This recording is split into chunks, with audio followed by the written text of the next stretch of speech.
اللهم صل وسلم وبارك على سيدنا محمد وعلى آله وأصحابه أجمعين. يا مساء الهنا والسعادة على قلوبكم حبايب قلبي وأحلى متابعين في الدنيا. النهاردة بقى قلنا نغير ونعمل شوية محشي، حاجة كده في القلب.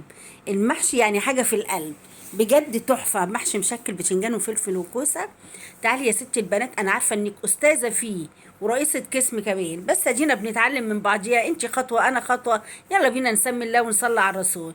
ودي الفرخية بتاعتي البلدي الحلوة كده اهو، اللي انا بديها سلقة بقى ونسلقها علشان ناخد الشوربة بتاعتها نسقي بيه المحشي. طبعا انا حطيتها في الشوربة وحطيت عليها البوكيه جرنيه بتاعها بسم الله ما شاء الله. هسيبها بقى تستوي ووطي عليها. وتعالوا بقى يا ستي البنات، انت وهي قمرايه، بس يلا حطي لي اللايك بتاعي وقولي لي انت بتتابعيني منين، وصلي على الرسول معايا في الكومنتات عشان ينوبني الثواب انا وانت. تعالوا نشوف المحشي بقى. طبعا كلنا اساسا في التخديعه، انا مش هطول عليكم، الفيديو ده خفيف وسهل كده ومش طويل.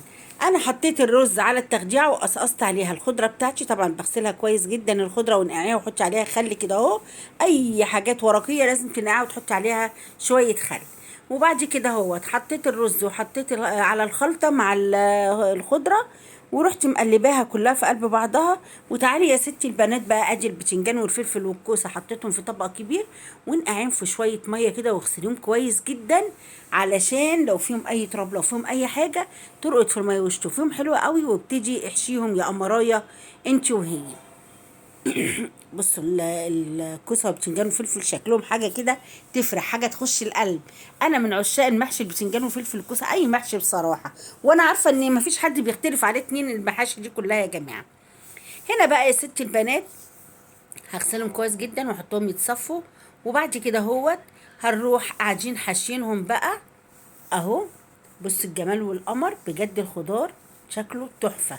وهنا كنت حشيتهم ورحت رصاهم في قلب الصينيه يا ست البنات انت وهي اهي.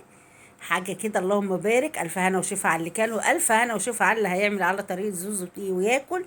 وتحطيهم بقى على النار، بس قبل ما نحطهم على النار تعالي بقى ايه، نحط كام قرن فلفل سبايسي، وانا ده من عشقي بعشقه.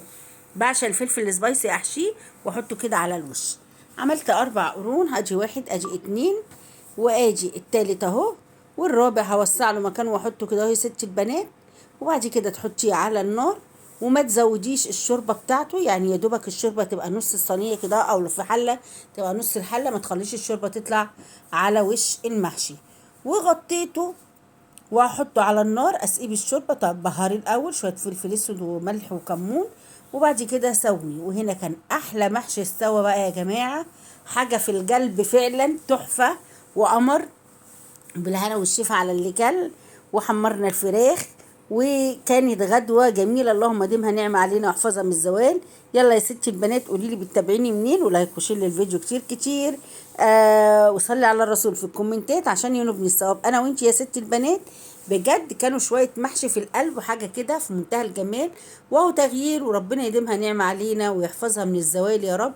وقومي وما تكسريش واعملي. وبصوا طعمه كان حكايه وسواه كان في منتهى الجمال.